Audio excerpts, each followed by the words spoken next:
Global supply chains are being reordered and reconfigured because of COVID-19. Amid ongoing risks like geopolitical tensions and tech disruptions, Singapore needs to turn these challenges into opportunities. Trade and Industry Minister Chun Sing outlines 3 strategies to help entrench Singapore as a critical node in the global value chain. Brendan Tanoto with more.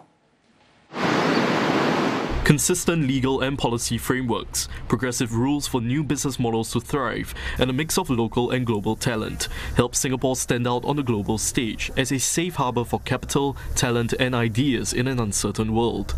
These are the reasons why we are investing heavily in the development of our local talent, the attraction of global talent to complement and reinforce our local talent pool. This is also why we are aggressively strengthening our physical trade and digital connectivity, including expanding our network of free trade agreements and the new generation of digital economy agreements and partnerships. This is also why we have spent and will continue to spend on our R&D. It's among strategies to strengthen Singapore's position as a global business hub. Mr. Chan says it's key that Singapore doesn't just pursue new sunrise industries, but also capabilities needed to anchor itself in every industry. Take the semiconductor industry, for example.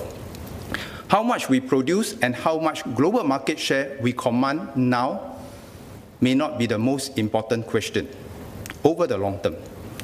Over the long term, what is most important is whether we have the intellectual property to produce the chips and the intellectual property to build those machines that produce the chips.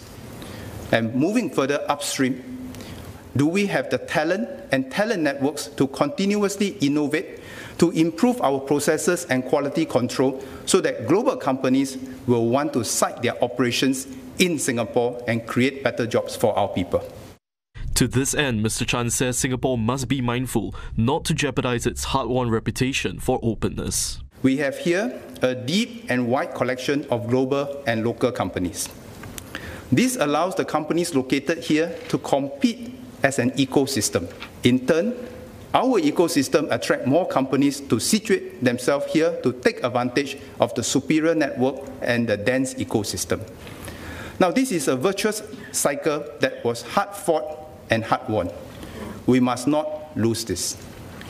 If we do the wrong things and damage this reputation and ecosystem, we can quickly lose it all. Wrong things include inconsistent policies on business, taxation, manpower, and talent. As such, Singapore must still attract global firms, even as it nurtures local ones to become future global champions. Mr. Chan says the government will help firms and workers acquire capabilities to compete, but these firms must also play their part to develop local talent and grow Singaporeans to take on leadership roles.